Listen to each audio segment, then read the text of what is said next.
join di Zoom di webinar kita kali ini dengan tema kesehatan mata ya. Di depan saya sudah ada Dr. Mareta sebagai dokter spesialis mata dan saya sendiri, Enel Rizka Aulia, sebagai moderator hari ini.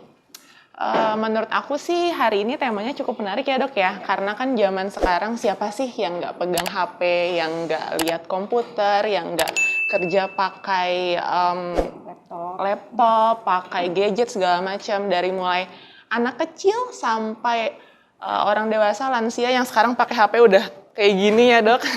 Semuanya kayaknya pakai HP, pakai laptop, pakai gadget.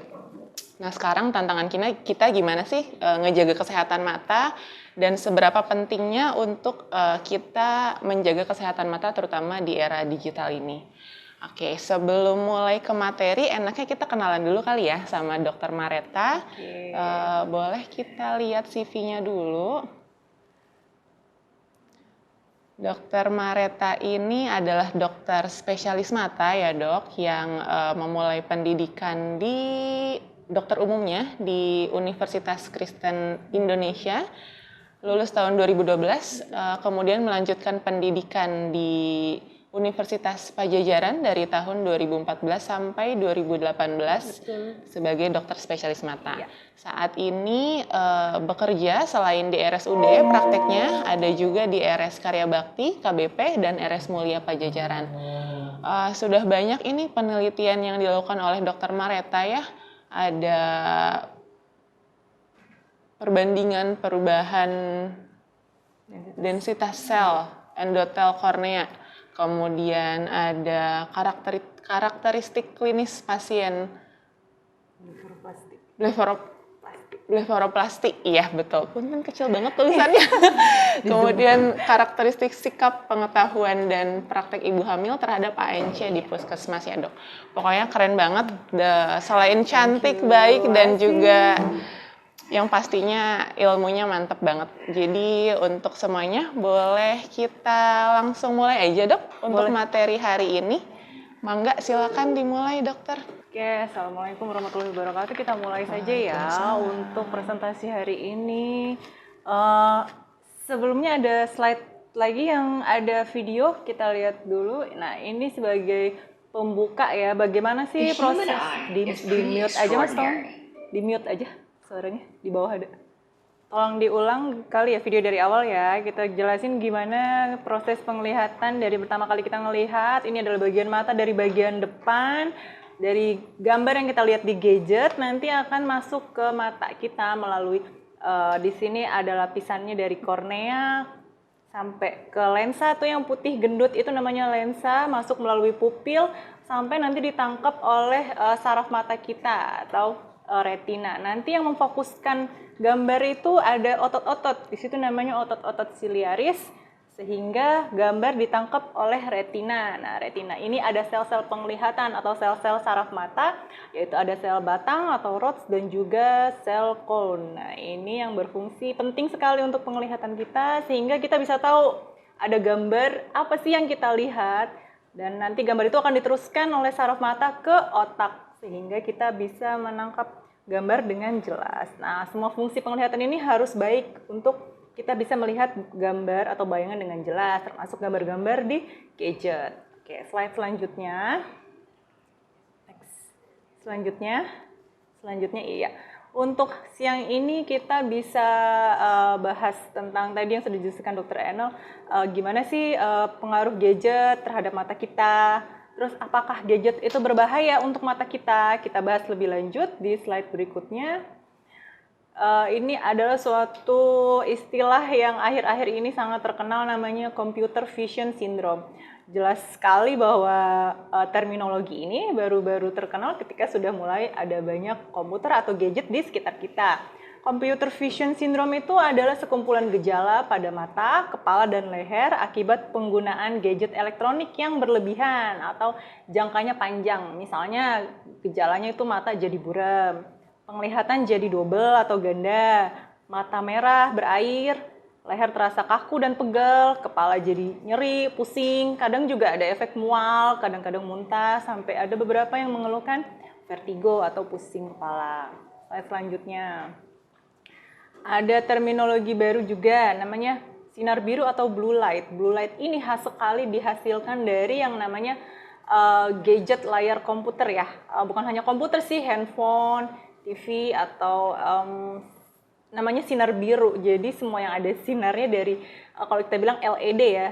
Kalau kita tahu ada TV LED, layar LED itu menghasilkan namanya sinar biru. Jadi bukan benda yang warna biru, jadi dia namanya ada sinar biru, bukan, tapi dia ada panjang gelombangnya. Kita bisa lihat itu di bawah ada gambar panjang gelombang. Yang paling berbahaya kita tahu namanya sinar UV. Sinar UV itu banyak dihasilkan dari matahari.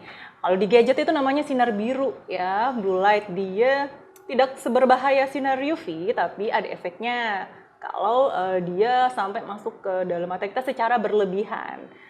Kalau yang lain itu yang Meiji Hibiniu itu adalah sinar-sinar yang ada di alam ya banyak, dan itu nggak berbahaya. Pada umumnya itu adalah yang kita lihat, benda-benda yang kita lihat itu Meiji Hibiniu. Kalau blue light itu ya termasuk salah satunya adalah sinar dari matahari ya, yang kita lihat ini kan sekarang siang warnanya putih terang, itu namanya blue light juga.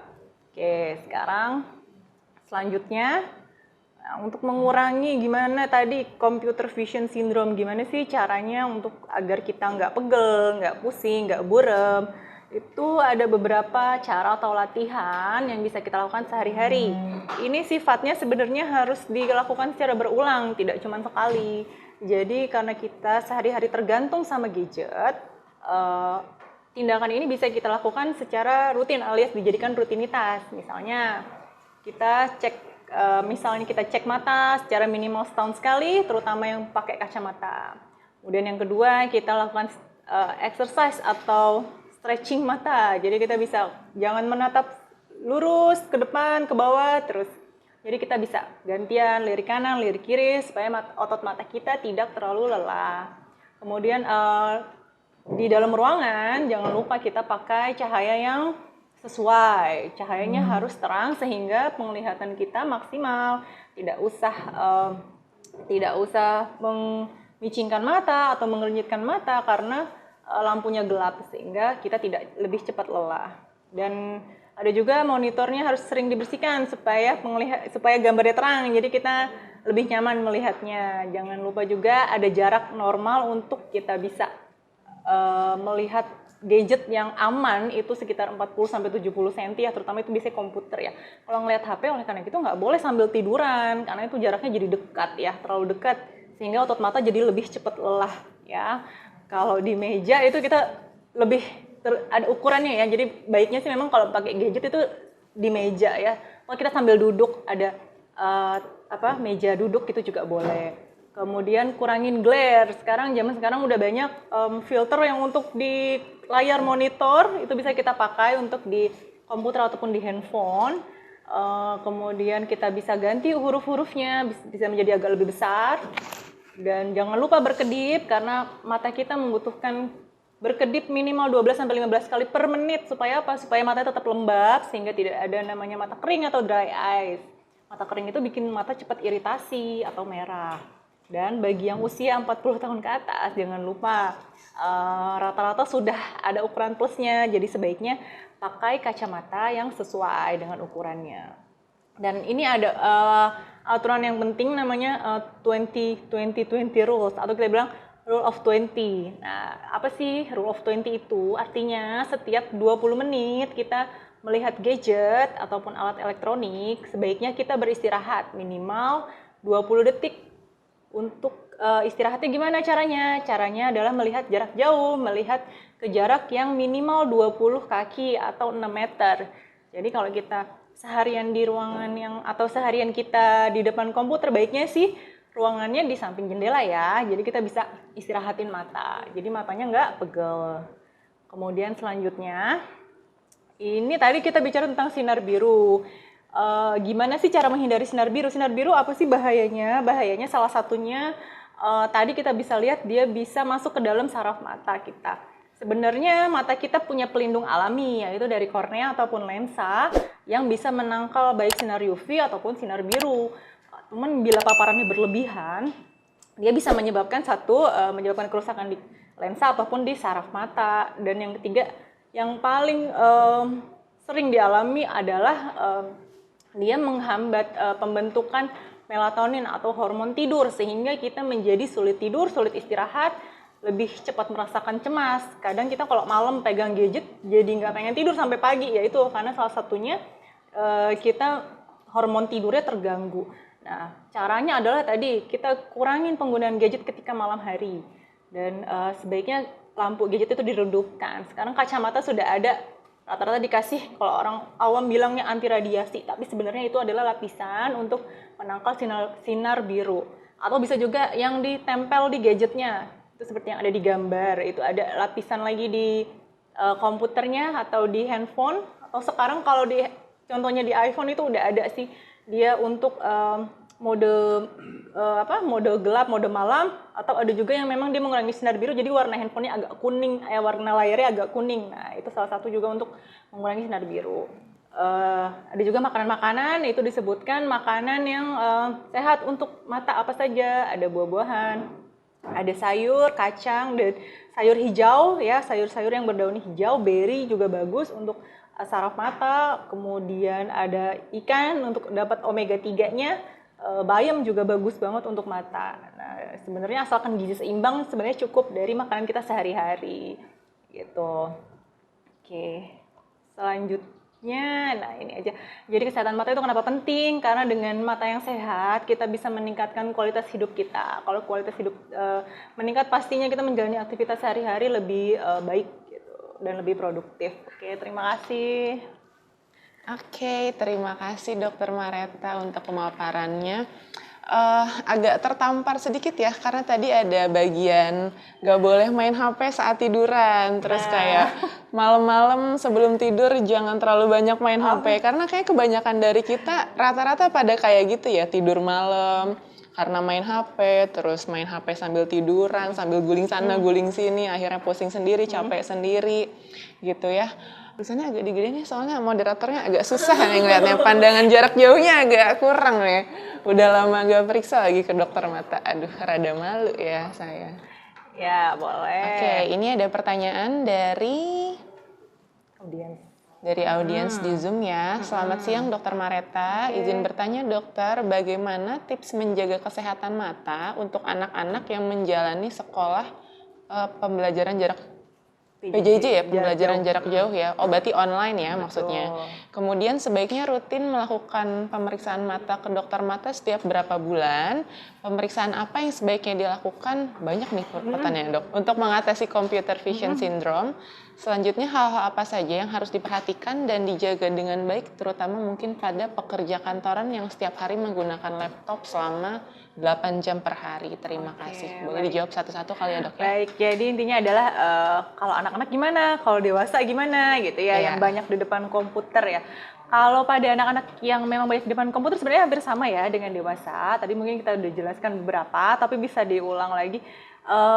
Untuk komputer tadi kita, atau laptop ya, untuk belajar sebenarnya sih baiknya sih kita pakai yang size-nya agak besar ya, yang baiknya sih daripada pakai handphone, lebih baik pakai komputer atau laptop kalau bisa ya, atau tablet, karena kan semakin kecil ukurannya kita otomatis akan pengen deket ya melihatnya.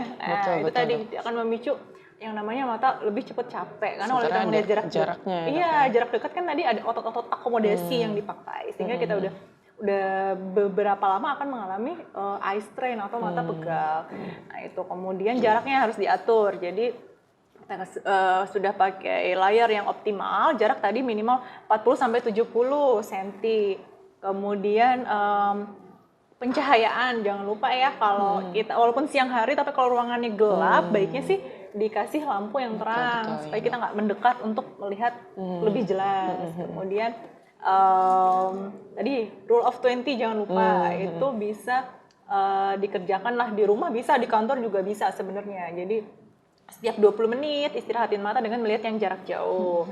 Karena disarankan baik yang di rumah ataupun di kantor, walaupun 8 jam, setiap 20 menit tetap istirahat melihat yang jarak jauh. Makanya disaranin deket jendela kalau bisa ya, misalnya di kantornya ada jendela, kita bisa tinggal mandang jendela keluar. Jadi 20 detik nggak lama lah ya dok. Jadi bisa kita istirahat dulu, kalau sudah matanya rileks, penglihatannya udah nyaman, baru kita lanjut kerja lagi gitu. Kalau nggak ada jendela, lihat temennya yang jauh kali dok ya. Temen yang jauh boleh, atau gosip-gosip dulu bentar ya. Bener 20 detik dok. cukup ya.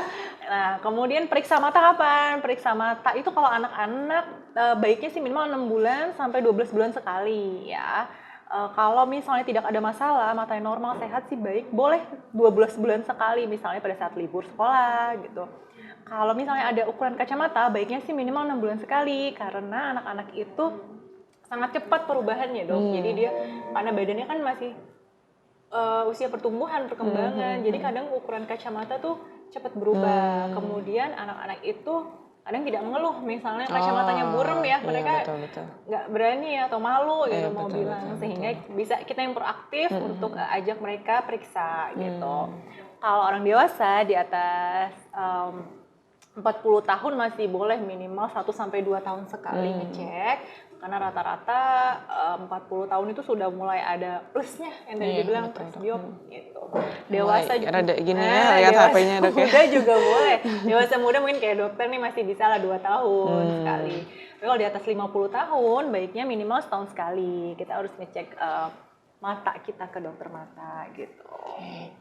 Aku rekap sedikit ya dok ya dari tadi jawaban dokter. Berarti tadi harus yang pertama kayaknya rule of 20 itu penting banget ya dok. Pencahayaan, kemudian jarak pandang terhadap gadget ya, sama gadgetnya kalau bisa sih jangan yang kecil-kecil, apalagi kalau belajar dari HP tuh kayaknya nggak efektif juga ya dok ya, kurang optimal betul.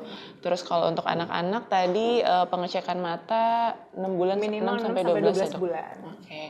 Kalau untuk dewasa bolehlah 1 sampai 2 tahun sekali ya, nggak masalah ya. Berarti saya masih aman ya dok ya. Oke. Selanjutnya boleh pertanyaan berikutnya ya. Apakah betul dokter paparan sinar biru dapat menyebabkan penurunan fungsi saraf mata? Terima kasih. Ya sebenarnya, ya boleh. Langsung dijawab ya. Dari Optik Indo Legenda. Tadi kita sudah jelaskan sedikit sih, memang sinar biru itu panjang gelombangnya di bawah sinar UV ya. Jadi memang tidak seberbahaya sinar UV, tapi dia juga tetap ada efeknya, yaitu tadi salah satunya bisa bikin katarak dan kelainan saraf mata. Tetapi itu tidak serta-merta seperti itu, karena sebenarnya sinar biru yang dari gadget itu sangat-sangat kecil sebenarnya ya. Kalau pernah ada sih penelitian yang mengukur berapa sih kadar sinar biru di gadget, itu sebenarnya sangat kecil dan hampir tidak terdeteksi gitu. Dibandingkan dengan sinar biru yang dari lingkungan kita ya, dari matahari kayak gitu, itu jauh lebih efeknya lebih tinggi gitu. Jadi memang kalau untuk itu teorinya memang ada, tapi itu masih terbukti pada binatang coba, bukan pada manusia gitu. Masih terbukti pada binatang coba yang diberikan paparan sinar biru yang terus-menerus gitu, matanya hampir 24 jam, sedangkan dengan intensitas yang sangat tinggi. Sedangkan kan pada manusia kita itu nggak mungkin ya kita lakukan ya, dan itu juga kita juga nggak mungkin seharian ngelihat kayak ibaratnya kayak sinar lampu atau sinar matahari ditatap 24 jam gitu. Jadi memang ada efeknya, tapi yang sudah jelas itu tadi mengganggu hormon tidur atau melatonin. Nah, itu yang sudah jelas-jelas terbukti, sehingga hati-hati kalau kita kan jangan menganggap remeh ya, kalau istirahat itu penting ya. Kalau kita nggak istirahat di malam hari, tubuh kita tidak punya kesempatan untuk memperbaiki sel-sel tubuh yang rusak atau yang sudah lelah, digunakan di siang hari gitu. Jadi kerjaan besok pagi jadi ngantuk. Jadi alasan ya, tidur malam nih padahal habis main gadget. Terus kayaknya nggak mau ambil resiko juga lah ya dok ya, walaupun belum, maksudnya terbuktinya kecil. Tapi kalau misalnya mungkin paparannya terus menerus setiap hari, kita nggak tahu nih, apalagi yang hobi main TikTok, Instagram, apa gitu kan tiap tahun bikin konten kreator gitu ya. Aduh, kayaknya kena sinar terus, kena lihat HP terus, kena gadget terus, nggak menutup kemungkinan lah ya dok ya. Minimal mungkin mata jadi minus gitu ya, lelah gitu dok.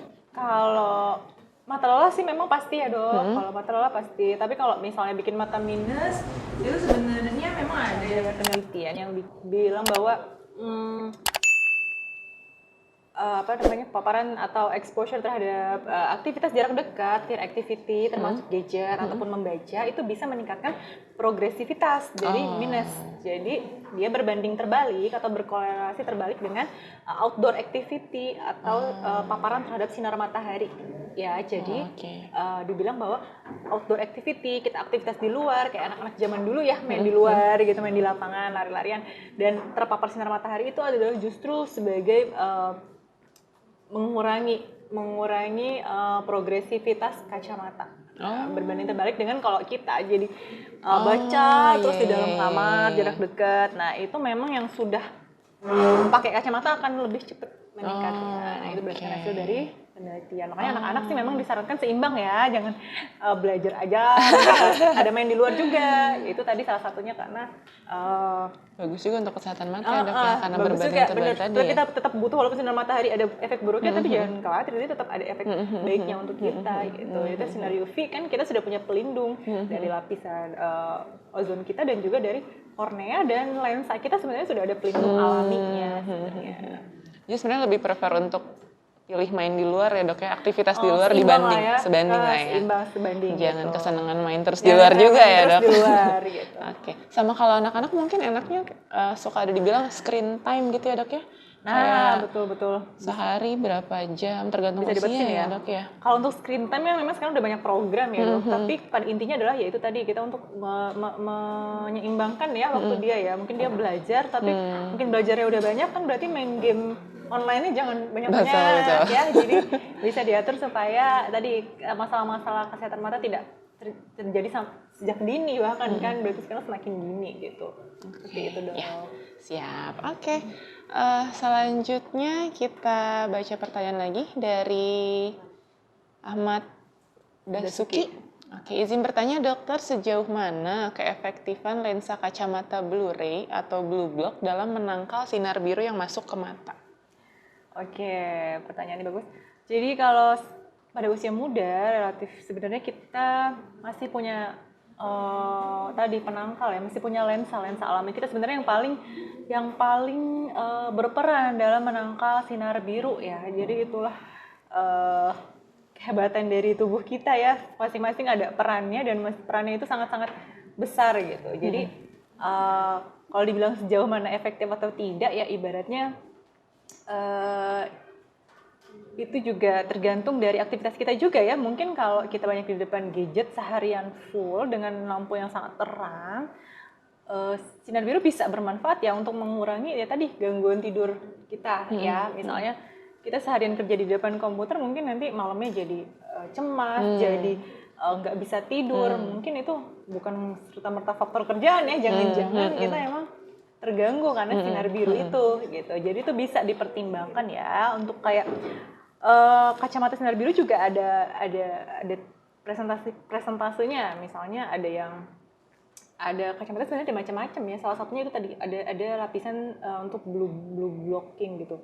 Jadi ada yang kurang dari 50%, ada yang 50% lebih. Itu biasanya agak kuning gitu lensanya. Tapi kalau dibilang signifikan sekali sih sampai menyebabkan mata rusak sih mungkin enggak ya dok, karena kita kan masih sehat lah matanya, maksudnya secara struktur kita masih punya kornea, masih punya lensa, itu pasti sinar biru masih tertangkal lah, jadi jangan khawatir. Oke. Jadi kalau kacamata atau kacamata yang ada tuh dok dibilang menangkal sinar biru segala macam, itu mungkin emang membantu aja boleh, dok ya? Boleh ya dok ya, nggak masalah ya? Kalau kita pengen, tapi kadang juga itu bisa mengurangi silau ya, glare gitu. Jadi dia juga mungkin bisa mengurangi sedikit glare. Atau ada juga yang memang orang nggak sensitif sekali terhadap sinar, dia lebih itu tadi lebih silau kalau melihat itu. Tapi kalau mau pakai boleh, kalaupun tidak sebenarnya kita sudah punya alamnya gitu. Dengan kebutuhan ya, mungkin nggak terlalu banyak main gadget atau nggak terlalu banyak lihat HP, cuma untuk kayak WA atau SMS lah. Mungkin nggak terlalu perlu ya dok ya. Iya betul dok. Gitu. Jadi tergantung kebutuhan juga ya, kalau misalnya emang dirasa kita kerja di depan layar terus atau emang butuh pekerjaan yang pegang HP terus, boleh lah ya dipertimbangkan untuk pakai si Blu-ray block itu ya. Oke. Ada lagi? Oke, pertanyaan selanjutnya dari Jaka Santana. Izin bertanya dokter, mana yang lebih berpotensi menurunkan kualitas penglihatan? Apakah intensitas penggunaan gadgetnya atau sinar birunya? Oke, ini juga bagus. Jadi intinya sinar biru itu adalah sinar yang kita lihat sekarang ya. Ini sinar dari angkasa. Ini yang secara normal itu sebenarnya sinar biru namanya, ya kan? Nah, kita kan nggak mungkin ya mengurangi sinar biru. Sinar biru itu juga sebenarnya bukan sesuatu yang buruk, Dok. Jadi dia itu juga ada efek baiknya. Salah satunya dia itu juga yang merangsang irama sirkadian kita, ya. Jadi dia mengaktifkan kita lebih alert, lebih siaga gitu ya. Jadi ketika matahari bersinar, sudah siang, sudah terang, nah itu kita terasa lebih fresh, lebih segar, mengaktifkan metabolisme kita. Itu salah satu manfaat sinar biru sebenarnya secara alami gitu. Cuman kan ada sinar-sinar tambahan lain nih yang kita gunakan dalam sehari-hari. Nah, jadi memang kalau sinar biru kita nggak mungkin untuk kurangin ya, karena itu juga ada efek baiknya. Malah kalau tidak ada berpotensi gangguan terhadap tubuh kita. Jadi sebenarnya sih lebih di gadgetnya. Jadi penggunaan gadget itu kalau lama bukan cuma sinarnya ya, yaitu tadi ada otot-otot mata yang menjadi lelah, kemudian dari computer vision syndrome itu. Jadi itu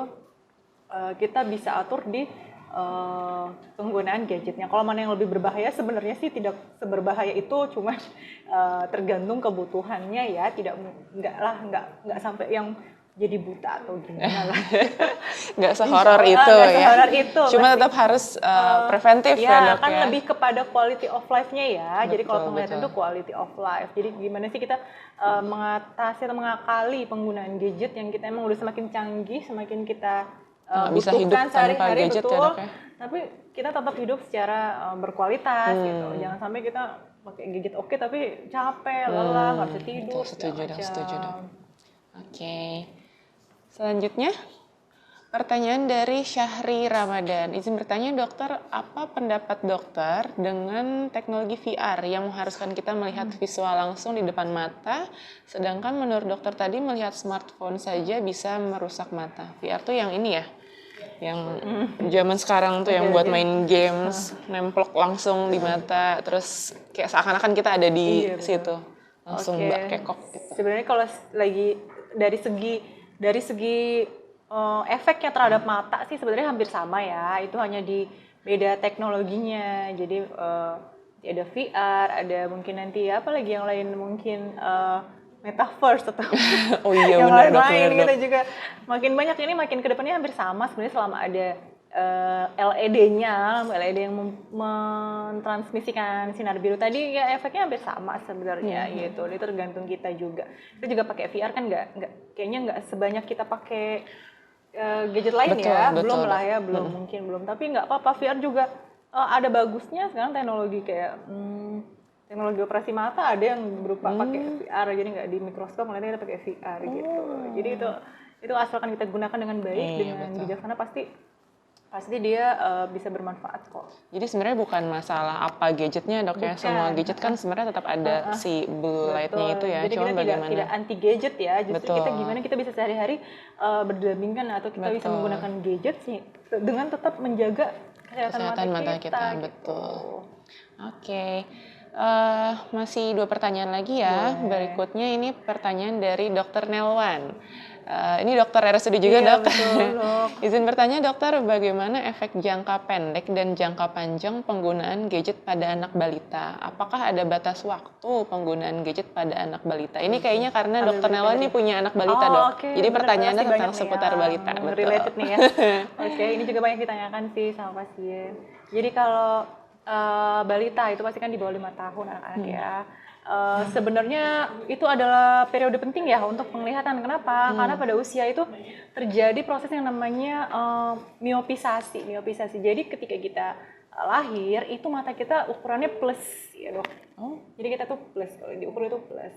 Jadi dari balita itu kita masih plus ya. Jadi memang ketika balita itu interaksi kita adalah interaksi jarak dekat. Jadi balita, dari bayi sampai balita tuh ya ruang lingkupnya segitu. Karena ngelihat jarak jauh juga kayak pixelnya tuh belum terang kayak kita. Belum HD ya, Dok ya. Betul, belum HD, makanya dia memang ruang lingkupnya masih jarak dekat. Kemudian ada yang namanya presmiopisasi. Itu artinya dia pembentukan bola mata sedemikian rupa sehingga plusnya itu menjadi nol, menjadi hilang, menjadi normal. Itu bola mata akan berhenti gitu, sehingga tumbuhannya berhenti, sehingga mata menjadi normal. Itu biasanya pada usia 5-6 tahun ya.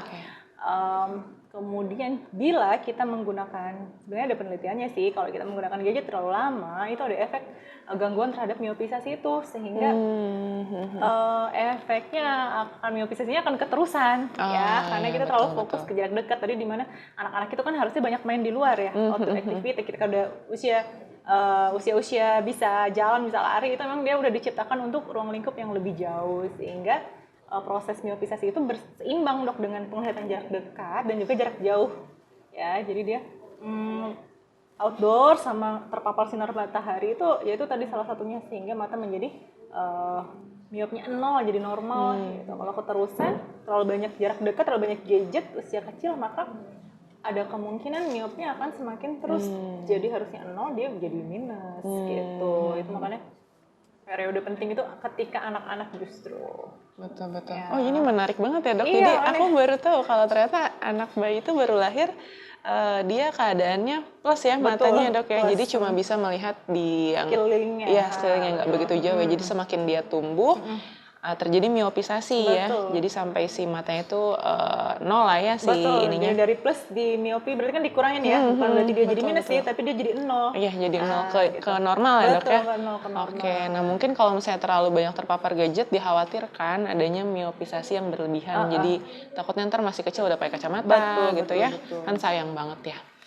Oke, itu tadi pertanyaan terakhir ya dari boleh dari sekarang dari oh gitu. Oke, boleh. Assalamualaikum dok. Waalaikumsalam. Saya mau bertanya nih dok. Baik. Sekarang itu kan di medsos itu dan di beberapa apa namanya ya seperti di Sosi gitu ya, yang penjualan itu dok. Ada Sosi, ada di apa gitu ya dok. Itu ada yang katanya ada kacamata baca yang bisa menyesuaikan berapapun ukuran plus lensa plus kita, minus kita. Apakah itu betul dok? Karena ini luar biasa dok, kalau memang benar bisa tutup optik. Itu saja dok, terima kasih. Iya, terima kasih. Iya, itu sebenarnya sih udah banyak tuh yang korban.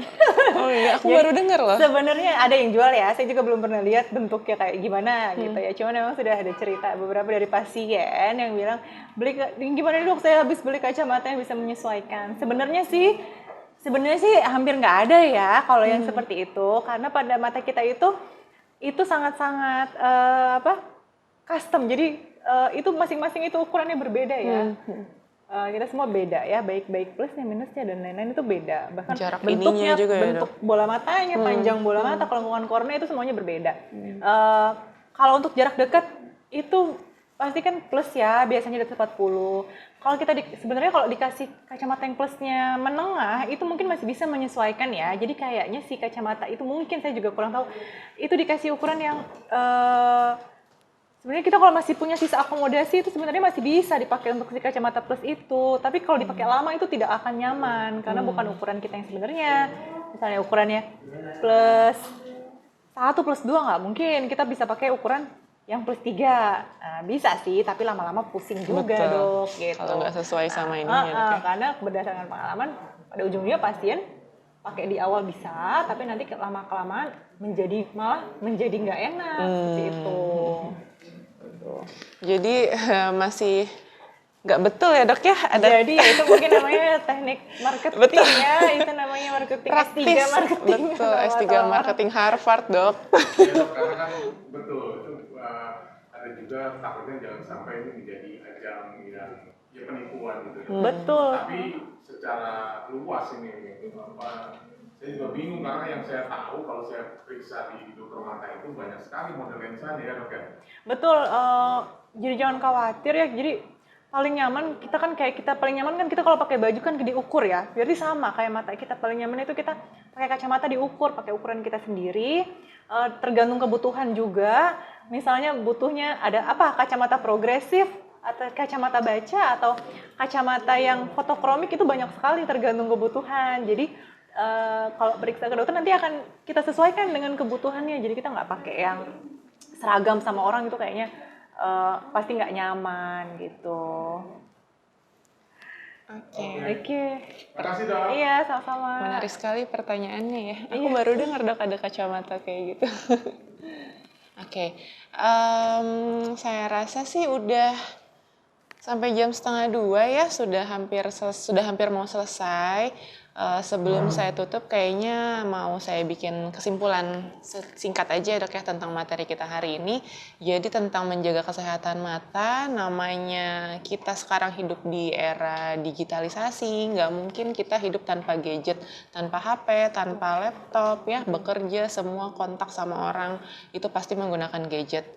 Gadget itu ada salah satunya adalah sinar biru yang dikeluarkan dari si gadget itu ya, tapi bukan berarti karena sinar biru ini kita jadi aduh nggak mau pakai gadget deh karena katanya bahaya ini itu, karena memang ada kekurangannya, tapi bukan berarti yang horor banget sampai bahaya banget sampai kita anti gadget lah ya. Sekarang sih caranya adalah bagaimana kita menyeimbangkan antara penggunaan gadget dan kebiasaan kita gitu. Jadi yang tadi ya Dokter Mareta udah jelaskan ya, ada rule of 20, istirahat tiap 20 menit, melihat jarak 20 kaki atau 6 meter selama 20 detik ya Dok ya. Kemudian jangan tidur-tiduran kalau misalnya main HP, kemudian malam-malam jangan terlalu lama main HP ya. Jadi kita bisa tetap maksimalkan gadget tapi tidak lupa untuk menjaga kesehatan kita juga untuk quality of life yang lebih baik. Oke, untuk webinar kali ini saya rasa mau saya tutup dulu. Terima kasih untuk semua yang sudah hadir, warga RSUD Kota Bogor yang menonton dari Instagram maupun dari Zoom. Jangan kemana-mana dulu karena di akhir acara kita mau ada bagi-bagi door prize yang saat ini masih rahasia ya. Tapi aku udah tahu sih dan menarik banget, jadi jangan kemana-mana. Oke, terima kasih Dokter Mareta untuk kesempatannya hari ini. Terima kasih yang sudah nonton. Bye-bye. Assalamualaikum warahmatullahi wabarakatuh.